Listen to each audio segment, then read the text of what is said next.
I have a confession. Okay. The camera did not record the first part. Aw, Yeah. so sad, but Very. it's still like such a great conversation. It was amazing, but it's okay. Yeah. Because what's the point of feeling frustrated?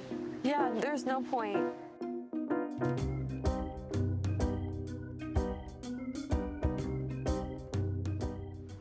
I mean, it is what it is. What was said, and that was beautiful, and I'm grateful that we talked about that. But now I feel like we have the momentum, and I kind of know what I want to dive deeper into now. Maybe. I really love this. Let's go. What? Let's go. Yeah, I'm okay, because I know now. That's usually the outline I follow anyway. So we did the prep. We just did the... And now we're just getting right into the heavy things. Usually you need 10 minutes into a podcast episode till you get to the deep topics. Minute one, we're already going in. But one thing I wanted to like pick apart and dive deeper into is this whole concept of yoga for mental wellness. I think I see that theme within you, and if you resonate, I would love to expand on that. Let's go. All right. Yoga, the reason why yoga has been the one thing that has stuck with me, I've had so much trouble with consistency throughout my years. Yoga is the only thing I have, other than video, although video I have my ups and downs with, yoga is the one thing that remains, always comes back to me. Even if I quote unquote lose it, it finds its way back to me. It always comes back. I've been consistent with it for the last year. Not just asana, but like all other practices, meditation, mindfulness, just applying yoga to my life. And I've noticed myself being able to regulate myself more effectively. Whereas before I would just spiral into a big mess. Now I'm just like a moderate mess. Because, you know, messiness is a part of life. But I do want to bring up that point before when the camera wasn't recording about the OCD. And just bring that point up again about how yoga, mindfulness, not even yoga, just concept of mindfulness. When I fell in love with yoga because yoga, I realized it was everything that I already believed in and felt true and real. And so I was like, well, this is where I belong, because I've been looking for where I belong. And like, I couldn't believe that so much. It just aligned. It was all alignment. And teachers teaching about consciousness, breathing consciously, thinking consciously, reacting and acting consciously resonated, because I was like, they're right. I can do anything, and I am infinite, and I'm at a loss for words because the sky is the limit. Like, if I believe I'm a superhero, you're a goddamn superhero. I can be a superhero. Like, I can be, like, your thoughts are as expansive, you are as expansive as your thoughts are. The wind agrees. And your thoughts are that powerful. Your thoughts can make your life really small. They can make your life really big and beautiful. Like, you can live in a movie every single day if you believe. You can, you know, like, the concept of beliefs being so powerful resonates, because when I was 12 years old, like I was saying to you earlier, I had this OCD, obsessive compulsive disorder, that I developed probably from childhood emotional trauma, right? Nothing comes from nothing. Something comes from something.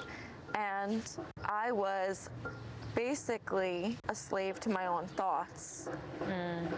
Physically, could not live a normal life or do normal things that 12-year-olds would do, because I was afraid of someone touching me, germs, and like I would have to wash my arm immediately or I'd freak out. Why? What would happen to me? What would be the worst thing to happen to me? You know, I I don't really know what I thought. It was just purely discomfort knowing that someone had touched me. I had to wash that area and clean it. If I ever wanted to sit down and watch a TV show, I had to go through this whole routine of taking a big box of Clorox wipes. They had to be like drenched, like wet Clorox wipes. And I would wipe down the counter where the TV was, like in the kitchen, the cable box, the TV, the remote, maybe some of the cabinets above it, just because like made me feel like the whole area. And then the cabinets below the counter, the chair seat, the chair legs, then a couple of tiles underneath the chair itself. Wow. And specifically, I need to be in like an outfit that felt clean or safe for me to relax in. And I had to go through all this effort if I ever wanted to sit down and watch something. And that's why I wasn't living normally. You know, you can't, it's not normal functioning person. There's no balance. There's like excess. Extreme, Yeah. Living in an extreme. And then your specialist, you mentioned that tool. Yeah, so I saw like an OCD specialist therapist for a full year, and he taught to me that I have these tools, right? Just like they do in yoga. They tell you have these tools, it's the breath to bring you to your consciousness. What he told me was basically the same thing, but not talking about the breath. It was more like, yeah, well, maybe. I don't really remember. It was a long time ago, like over a decade ago. Yeah, that's, wow. So, come so far too. he was like, you sit and you sit with the sensations that come up. If I would have a trigger, then feel it. Can you wait a little bit before reacting and giving in to the compulsion, the behavior? And that little moment where maybe you sit with the discomfort slightly longer than you did the time before is where the change is actually occurring in real time. There's like, yes, change happens over time, but I like to say no, like change happens in the matter of an instant. Like in your head when you decide something to take a new action. Or that you're going to take new action and you're committing to it mentally and in your heart. There's like a split second where you make a decision, and because indecision is just as plaguing, what is it called? Analysis paralysis, right? But there's a moment where you make a decision and that's where the change happens. Commitment to that choice, right? That's not always easy. Like you could make a decision and then go against it, but then what is that telling yourself? You're fighting yourself and in conflict with yourself. Yoga has taught me so much to slow down and, with the breath aware, like literally with the breath. The breath teaches you so much. As soon as you start to pay attention to your breath, you recognize the power of the present moment and how much value lies within your breath and the present moment. And I think just like your specialist said about taking a moment to reflect and sit with that, especially in today's society where everything's very like instant gratification, receiving things instantly. If we don't feel good right away, it's very difficult for some of us to even be disciplined or commit to that decision of sitting down and reflecting with it. It's so easy to just go to that thing because instant gratification. But that's where yoga, like that discipline kind of builds up, and that's how it's helped me, at least with my qualms of life. And change does happen in an instant. But it also, like, I feel like big, lasting, consistent change happens over time. But those small changes you make are what add up to the big change, which is literally what you said before. Yeah.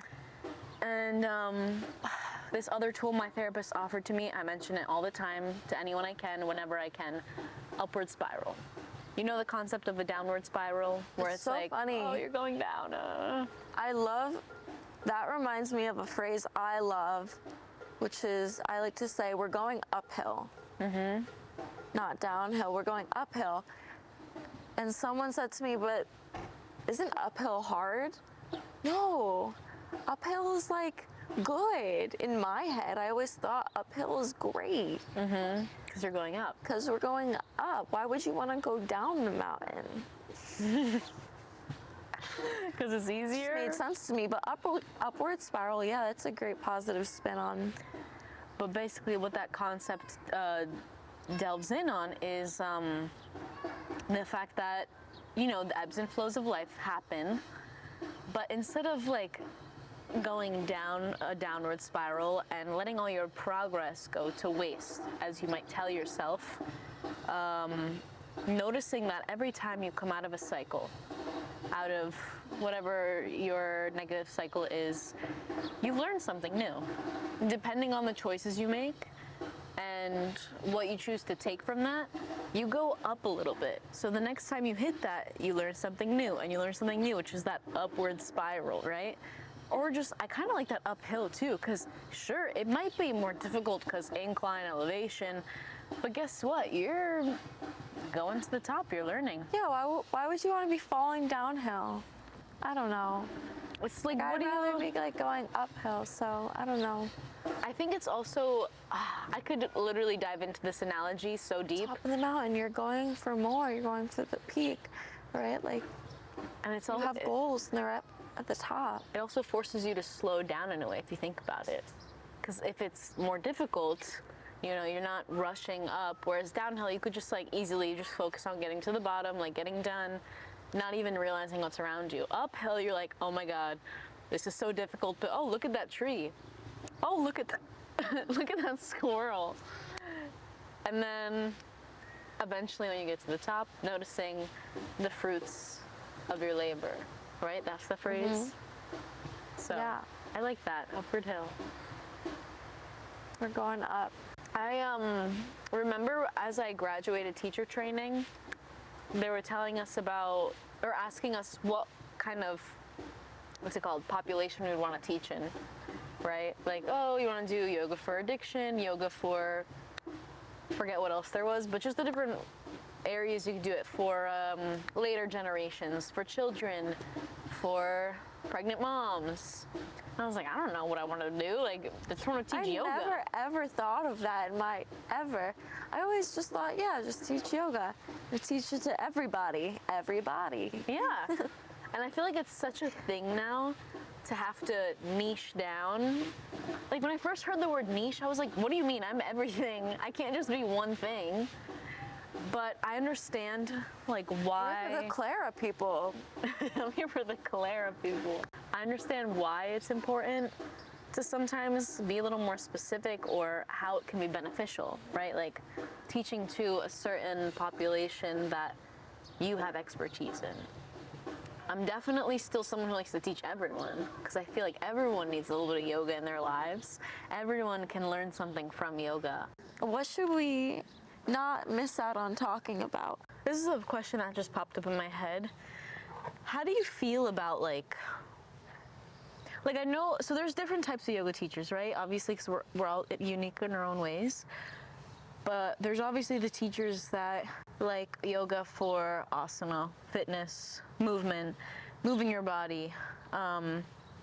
Then people who teach it for philosophical aspect, spiritual aspect.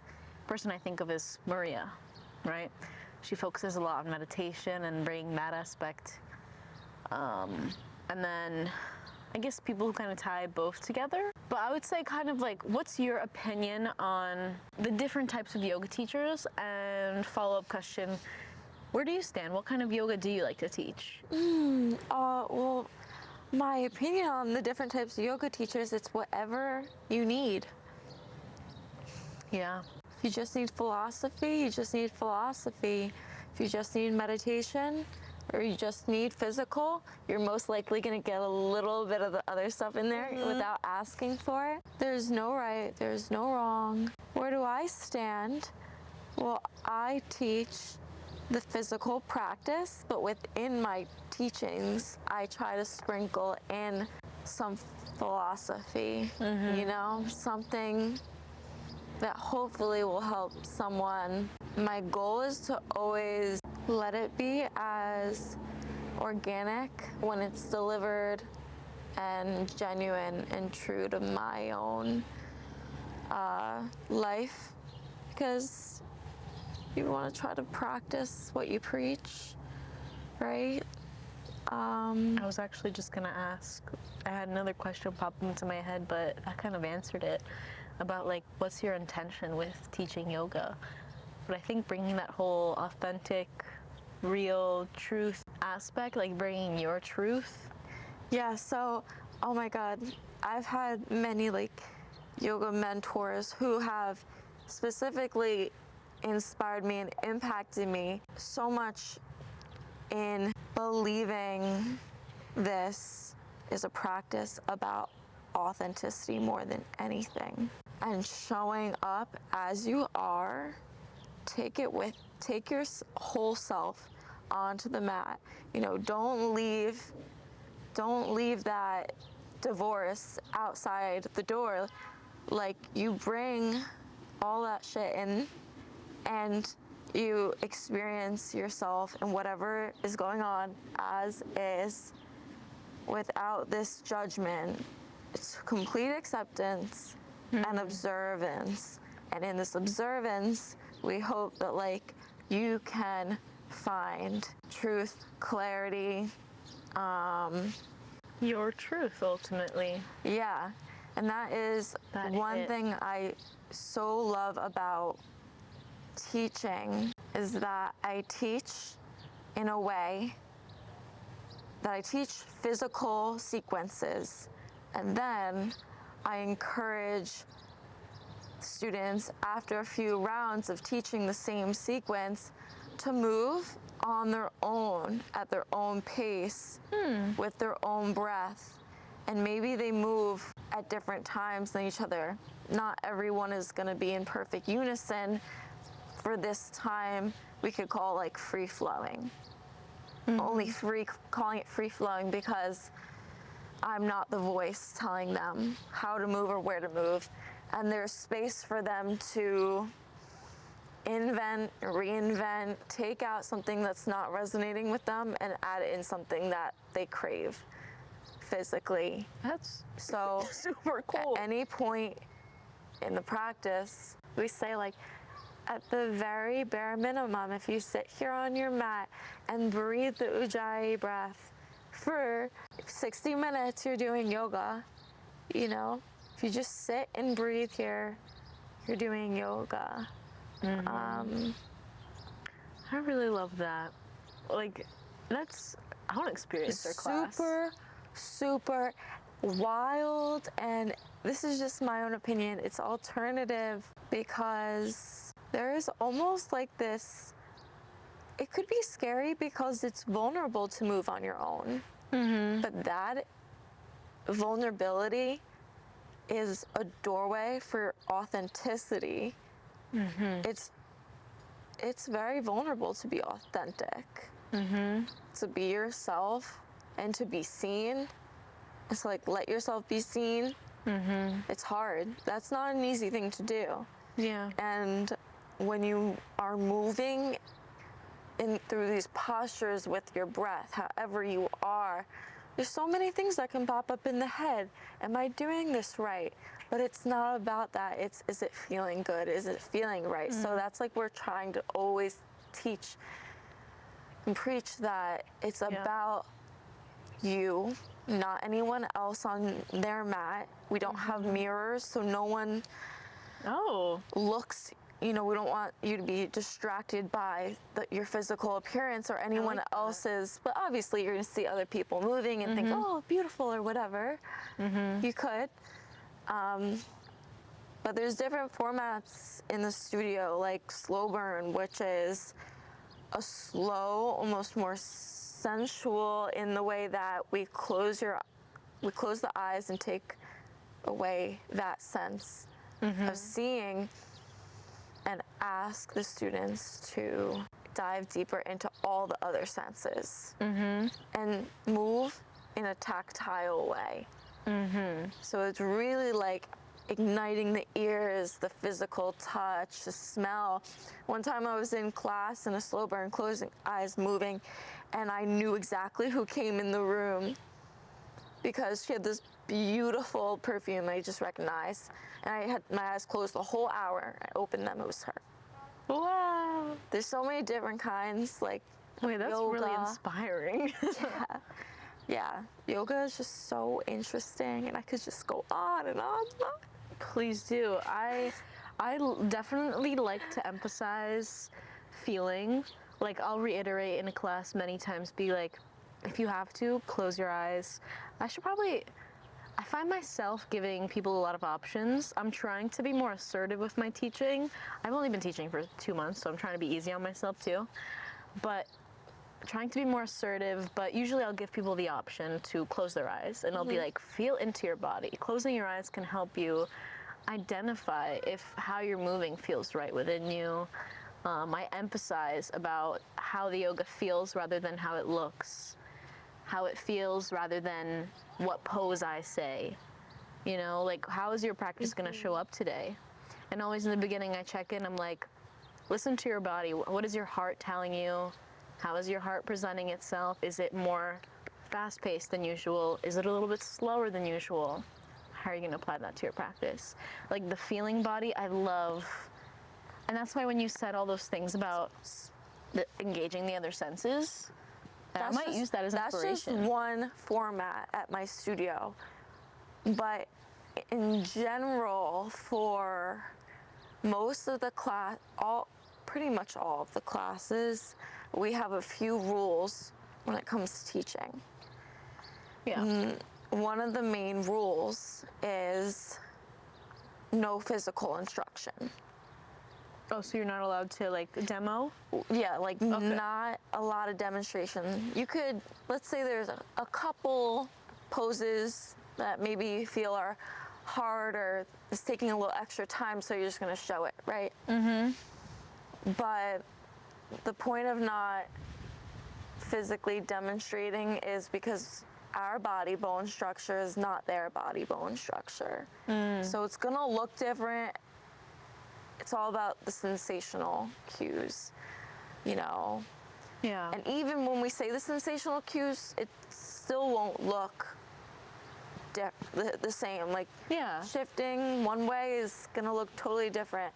Also, something I was talking about with my other yoga friend is that yoga was invented by men. If we bring up the whole conversation of alignment, men's alignment is very, very different from women's alignment. The entire anatomical structure. The freedom to move, and so we verbally talk cues sensationally, and that's really wild sometimes for people to come in. And they've never experienced that, and they're like, what do you mean? I have to actively listen? What do you mean I have to actually pay attention? But I just want to doze off and hear the voice. And there's a lot of, you know, I have a lot of conversations about right and wrong, or none of it's right and wrong. I hear a lot of different experiences of why people love physical demonstration or why they don't love it. Some people really don't like being left without the cues, because then they feel lost or they get anxious because, you know, where am I going to go from here? It's a whole, like I said, like, there's no right or wrong, but our philosophy is like, we want you to explore your own independence in your body. You focus on the breath and you focus on one pose. Every breath should lead the body into the next pose of the sequence naturally, because every inhale will lift you and every exhale will somehow lower you, and those breaths are linked to postures that correlate with expansion and closing. it's really hard sometimes for people to let that sink in. It's like, The way you describe it though makes it feel so possible. Like, I love the way you speak about yoga. oh, There's I auditioned for this one studio, and I was in the front. I was so nervous because it was my first like official audition. I was just like, I don't know what to do, so I'm just gonna demo. I demoed the whole thing while teaching, and the one thing he told me was, you know, people aren't paying an hour to watch you do your practice. People come to yoga to have their own experience and to have you guide them and show them and support them and teach them. it's like you give them a container. Yeah. And I was still kind of new, so I wasn't totally comfortable with just getting up and teaching. I've been doing it a lot more now, and let me say it's transformed the way I teach. I mean, ever since he told me that, I kind of just carried that in the back of my mind. I'm like, you're so right. People aren't here to watch me do my practice. They're here to have me provide a space for them, to inspire them, to guide them, to teach them.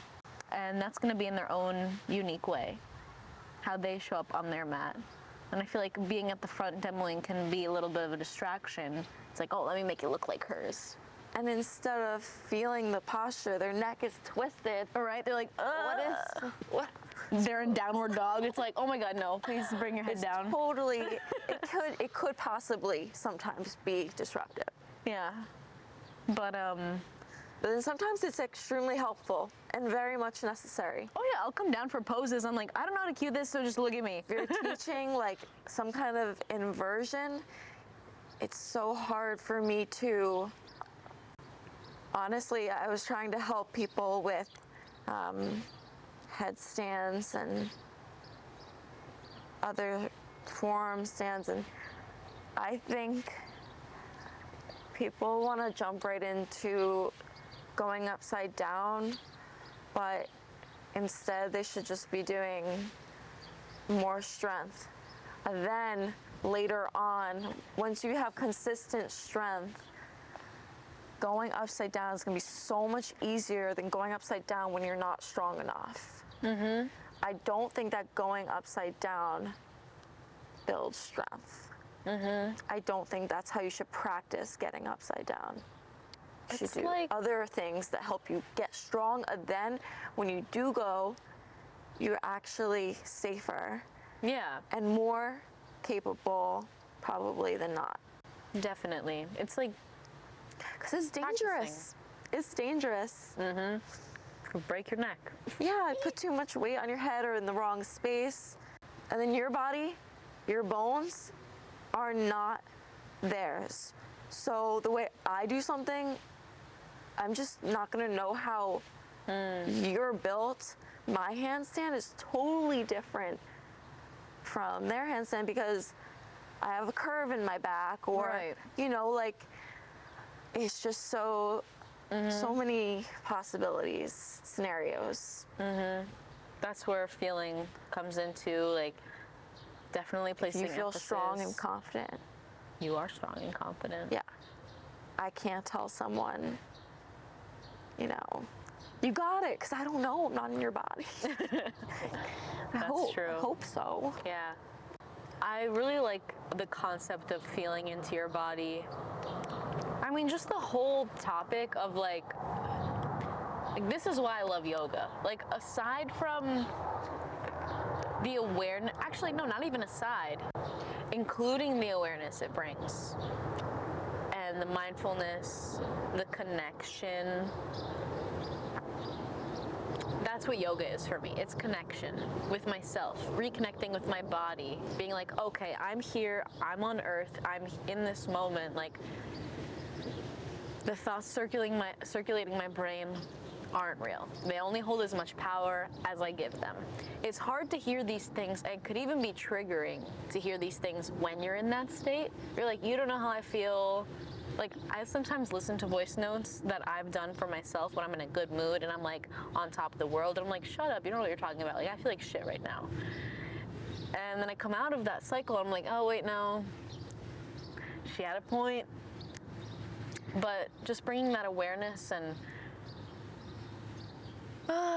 feeling, I really love yoga. Like, I'm still so new. Like, yoga is so new in my life.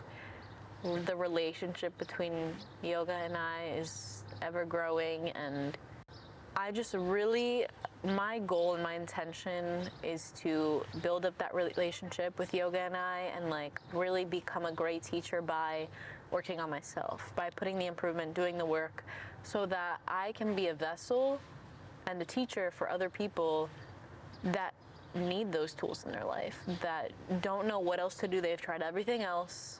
They come to yoga just to try it out because they've heard all these things, and they realize that there's so much possibility. I have like so many more people I want to connect you with to talk about yoga. If you want to keep talking about yoga. Yeah. Because I know so many people who swear it's saved their lives. And I have heard so many people say that, and I think it's so beautiful.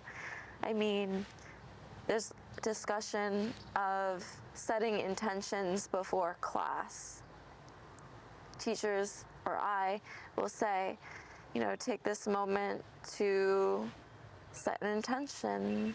Maybe it changes, you know, come back to it later on in class. You know, come back to your why.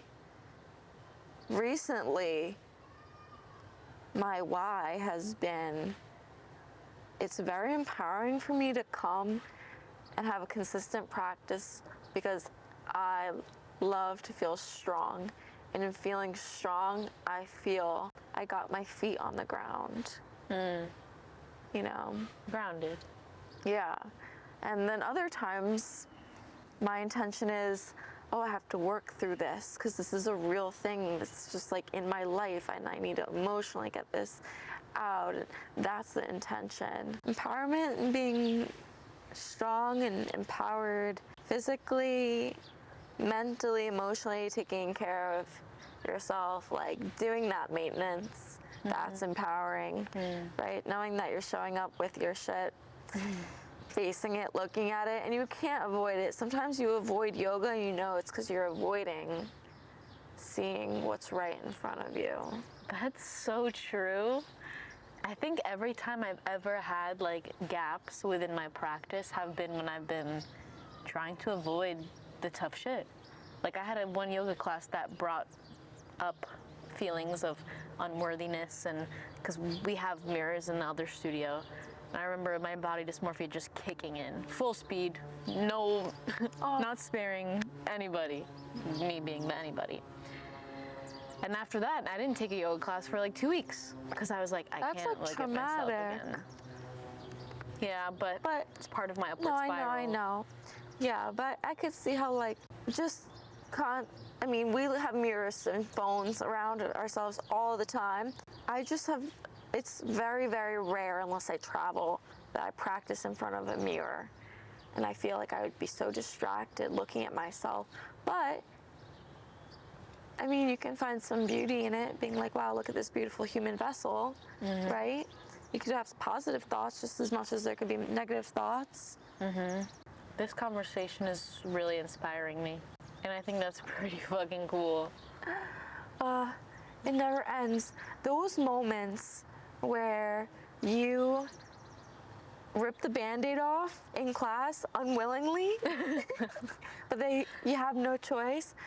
Like, I say, like, yoga, this is what we call yoga, can be running if you're a marathon runner. Yoga can be painting if you're a painter. Because I have sat down in an art class, started painting and crying because life, you know, you sit down to do something with any sort of meditative, conscious connection to yourself. That's yoga. And that is yoga. Yoga doesn't have to be yoga. Yoga could be stirring sauce in a pot and adding spices.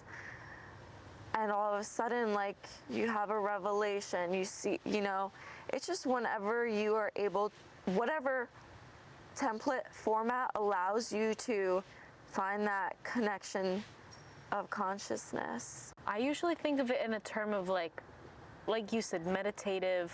When you are really with yourself. When you can't avoid yourself. Ah. So yoga can also be like those Could be a distraction dark for some. Anything, moments. it's just, Anything. yeah. It's not the practice itself, it's what is occurring during the practice. Yeah. What is occurring during the practice. I have a quote that talks about that. Many things can be a practice. Like imagining you're skiing down a mountain. All of a sudden, you realize whatever it is you need to realize, or you face whatever truth you have to face, because that's the space that happens for you in. And you're with yourself fully in that moment. Also, another thing I love to talk about in regards to like game changing the yoga practice is releasing expectations of the practice. Yep. Releasing all hopes and attachments to what it's going to be physically, mentally. Yep. Like you have one fantastic class and you really hope you get that same sweat or that same quote hits different, or, just something about it. If you keep hoping to relive specific moments with these expectations, you're gonna get let down and you're not gonna enjoy it anymore.